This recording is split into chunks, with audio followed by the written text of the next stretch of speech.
Hi everyone, happy Star Wars Day and welcome back to the channel. So it's May the 4th, we're doing an unboxing, and what better thing to do on Star Wars Day than something from Star Wars Shatterpoint, and this time it's Clone Force 99 aka the Bad Batch, which is also rather fitting because the series actually ended this week on Disney Plus. It's reached the end of its 3-season run and I really did enjoy it. No spoilers, but if you're a Bad Batch fan, I hope you enjoyed it. Really good. But anyway, enough about that, let's have a look at the actual box itself. So in total we get 6 miniatures spread across 5 bases, and as usual with Star Wars Shatterpoint, as I've mentioned previously, I really do love the look of these boxes. I just think they look fantastic on the shelf, and if you're going to market something you want it to jump out on the shelf, and these boxes do, with the black background and the yellow font and everything. You get pictures of the actual painted miniatures on the front of the box, which is always really good as well. And if we turn it over, you can see that you do actually get options to have all the characters bar Omega helmeted as well. So I think what I'm going to do when I assemble mine is I'm going to try and either magnetize them or just see if there's enough resistance to swap between the bear heads and the helmets, because I do think the helmets are really iconic for the Bad Batch, but again so are the bear heads as well, especially Hunter and Tech. So yep, let's have a look inside the box. So as usual with Star Wars Shatterpoint, as well as the plastics that we get, you also get all your unit cards, your stance cards and the order cards, but they print them in multiple different languages, so you do get a fair chunk of cards in the packet. So I guess it's because they just want to use one printing location and ship them out from there or something like that, rather than have multiple different ones for different languages. So what I'm going to do now is I'm just going to quickly cut the video, extract the foreign language cards just so we've got the English language cards, and then we'll crack on and have a look at them all. So I shall see you in a second. Okay, before we look at the sprues and the assembled miniatures, let's just take a look at all the cards first. I'm not going to go into too much detail on the cards, particularly the stance cards, but we'll have a quick look and maybe make a couple of suggestions in terms of building a strike team. But we'll start with the order cards, and as usual for Star Wars Shatterpoint, the artwork on these cards really is top notch, and it's great to see that the artist is still getting recognition on the cards as well. So we've got Clone Sergeant Hunter, who's our primary, then we've got Rea Omega, who's a secondary unit, and then Crosshair is also a secondary unit as well, which is quite important, which we'll talk about in a minute. And then our support unit, or supporting unit I should say, is Tech and Echo as well. You note that they've got no tactic on there, but the rest of them do. But yeah, nothing too special, but really nice order cards with some nice artwork on there as usual. Now moving on to the unit cards, again that artwork is replicated across these cards, and then we'll start off with Hunter. So as you can see, he's 8 squad points. You can use him in the Fall of the Jedi or the Reign of the Empire era, which is pretty cool, and he's bringing 3 Force tokens, and as I said, he is our primary unit. So let's put that down for a moment and we'll just take a look at some of his abilities. So Clone Sergeant Hunter, his tactic, we prefer going to them. At the start of this unit's activation, choose another allied clone trooper unit.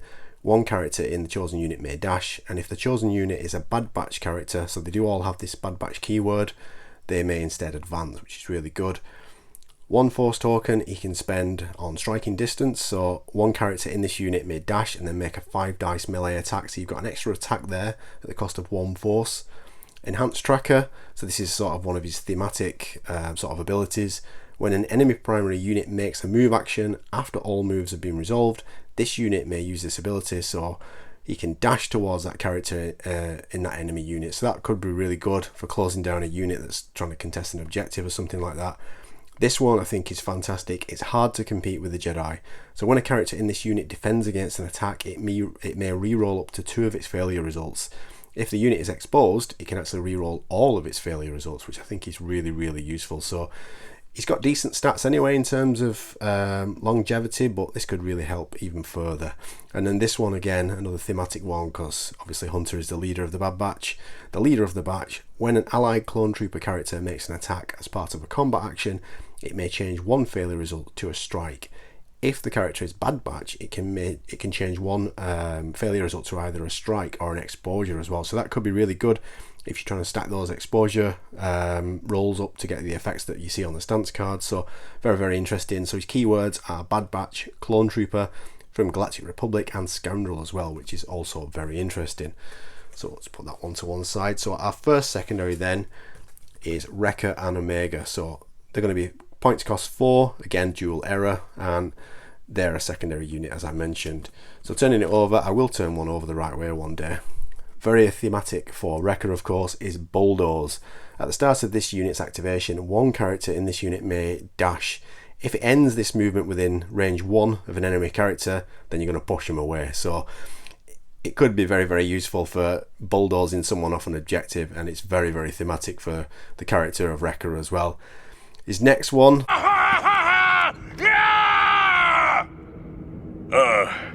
Sorry. As Rea would say. It's going to cost you 2 force points, but one character in this unit may make a ranged attack. So that's pretty interesting as well. I wasn't sneaking. Again, another points force token cost. Choose an active objective within range 3 that you do not control, and an enemy unit is contesting. Roll 5 attack dice. The chosen unit suffers damage for each critical and strike result in the roll. Then, if the chosen unit was wounded by this effect, you gain an additional momentum token as well, so that's quite interesting. And then the muscle of the batch. While this unit is not wounded, allied bad batch characters within range 3 have steadfast. So again, there's that keyword.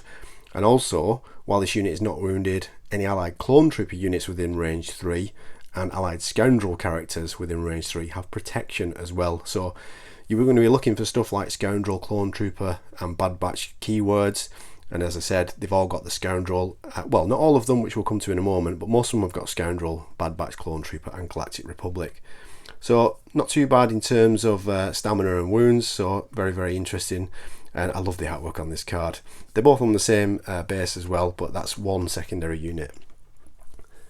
Now the next secondary unit is Crosshair. Again, 4 points cost, obviously bringing no force tokens. And yeah, I did it right. This one, Trick Shot, I think this is fantastic. So this guy is like Gar Saxon, but even better. So if you're a fan of using Gar Saxon, you might like using Crosshair as well. So at the start of this unit's activation, if no characters in this unit are engaged, choose an enemy unit in line of sight. That unit suffers damage and removes all of its hunker tokens. So that's brilliant. So this is going to be one of those characters you might want to sit high up at the back and just cause mayhem with as well. And it may benefit from other units and other strike teams abilities as well. Another one for 1 force cost, Find the Shot. So each character in this unit may climb. If any characters climb in this unit, it can immediately make a focused action. So you could spend 1 force and climb, you get to make a focus, and then we'll move on to this one, Deadeye of the Batch. So he's got Sharpshooter 2. So if you're going to do that, climb up, and then you've got that as well, you're adding 3 extra attack dice in a ranged attack because you've got your focus dice, or die I should say, and then you've got Sharpshooter 2 as well. When the character in this unit makes a ranged attack as well, the target does not benefit from cover, which is pretty cool. And then his other one is Relax, I'll Handle This. When a character in this unit makes a ranged attack as part of a combat action, before any dice are rolled, this unit may use this ability. So during this attack, each time the attacker would resolve damage, it may instead choose to remove 1 condition from an allied unit that is engaged with the defending character. So maybe, I don't know, let's think of a scenario where one of your allied Bad Batch characters contesting an objective, and Crosshair could make a shot that instead of causing damage, you could remove like a pin or a stress or something from maybe Rea and Omega or whoever is trying to contest that objective. So that could come in quite handy as well. Bad Batch, Clone Trooper, Galactic Republic, but you will note there is no scoundrel keyword on there like the rest of them as well. 9 and 2, so not too bad as well. And as I said, he's a secondary unit. So in terms of building strike teams, we'll come to that in a moment. You're not going to be able to put them all obviously in the same strike team. And then our support unit at 4 points cost is Tech and Echo as well. Really, really awesome artwork on the front of this one as well. So fight smarter, not harder. 1 force token. Choose an active objective within range 3 that's controlled by an opposing player and remove 1 of this unit's hunker tokens. If any hunker tokens were removed, remove the opposing player's control token from the chosen objective as well. So that could be quite interesting, again, for contesting objectives. Keep a low profile. Again, this is going to cost you though as well. Each character in this unit may dash. If any characters in the unit dash, they gain a hunker token as well. So we've seen abilities very similar to this across all the different units like clone troopers and stuff like that. So not too much different there. I think, you know, both of these costing force tokens is interesting. How useful these are going to be, they are good as a support unit, but some of these I think could be a tiny little bit better. This one's pretty good though. Forward planning. When an allied primary unit within range 4 or an allied secondary unit within range 4 starts an activation, you can use this. that activating unit may remove 1 condition from itself. So that one is pretty good. And then Brains of the Batch. So this is one obviously comes from tech. When the unit has 1 or more hunker tokens, this unit has 1 die to their attack and defense rolls. Bad Batch, Clone Trooper, Galactic Republic, and Scoundrel as well. Not as tough, these two, but it is a supporting unit, so you know, not too much to shout about there. But again, another interesting unit. So before we talk about picking the strike teams, we'll just have a quick look at the stance cards. So Hunter, being a primary, he does actually have 2. So first one, Knife Fighter. So this is him up in melee. He's going to be rolling 7 attack dice and various different paths you can take, and you can actually stack quite a bit of decent damage and effects. So 2, 3, 4, you're getting a strain and a push. You can dash forward, more damage, make a recovery. You've got reposition there. So this is one more recovery focused one. DC 17 blaster pistol for his ranged attacks. Vibro knife there. Very, very interesting with the expertise rolls. So that could be quite handy and come in, you know, with the ability from one of the other ones where you can change the expertise roll. Modified commando armor, so his defense is not too bad as well. So that's Knife Fighter, but flipping it over to Huntsman. So different type of combat tree now. You can still stack a fair bit, you know, decent bit of damage, and again you've got options to reposition and recover as well. 6 defense dice and 5 defense dice, 7 and 6. So nice stance card there. Not too bad at all. As a primary, I think Hunter is going to be very, very interesting to use. Rea and Omega, so both sides again. So we've got turning out distractions, or tuning out distractions I should say. It helps if you read properly, doesn't it? Interesting expertise rolls on this one, and some interesting effects that you can pick up on the combat tree as well. And if we turn it over, boom, Boom! obviously this one's obviously more Rea focused.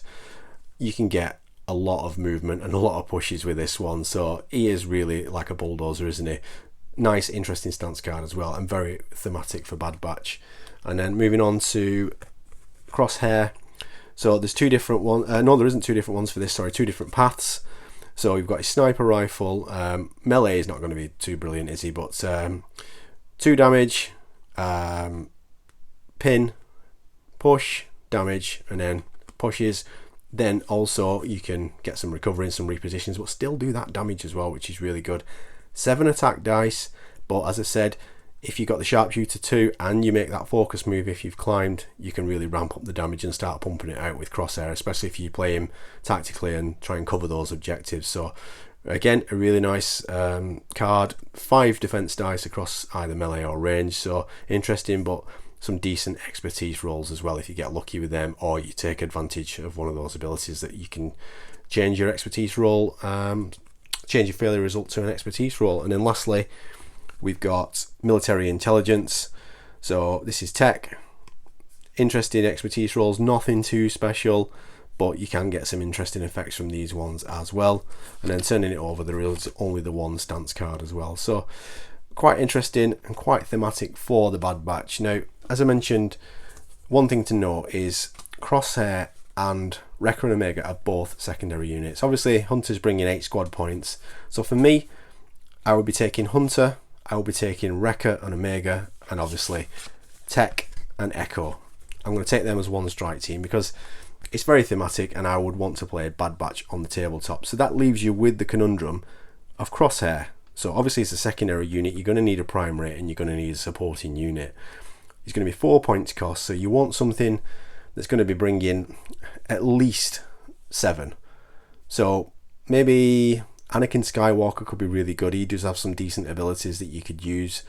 And then the other one I'm thinking is Darth Maul, because instead of spending force tokens, you can just damage yourself. But there are options for making recoveries with different characters as well. So perhaps Crosshair as a secondary, Darth Maul as a primary, and maybe the ARF troopers or the Wolfpack commandos or the Wolfpack troopers as your supporting unit.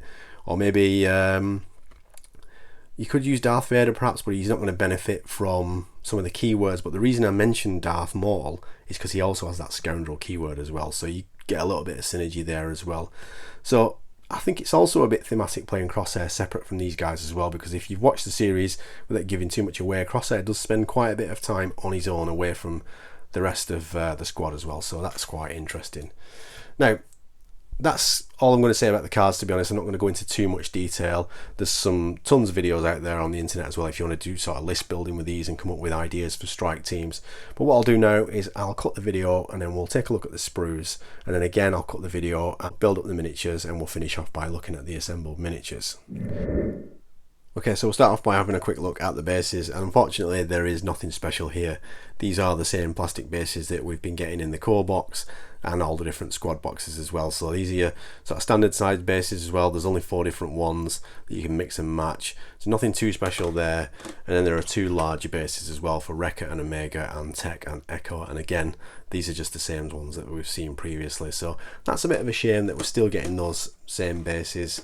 And from what I've seen online with the previews for the other stuff, there aren't really many new bases coming out, so hopefully there's going to be some further variety down the road as well. But let's have a look at the sprues for now. Now, one interesting thing I did notice is the way these are fitted together, which I thought was quite interesting. So I'll just try and pull these apart without actually breaking anything, because having had a quick look at the sprues, which you'll see in a minute, there are a couple of little flimsy parts. So we'll start off with this one. So as you can see, we've got some of the squad here and some of the terrain. Again, with the previous clone troopers and stuff, they're not too difficult to put together, and the plastics now that are coming in some of these packs are really good.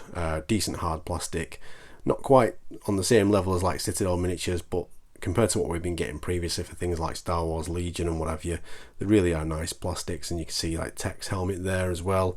We've got Crosshairs down here, so nice detail on the helmets. And what I like about these as well is, if we look at some of the other helmets in a moment, where there's patterns on the helmet or patterns on the armor, like we saw with some of the other characters like Obi-Wan's shoulder, there are recessed as well.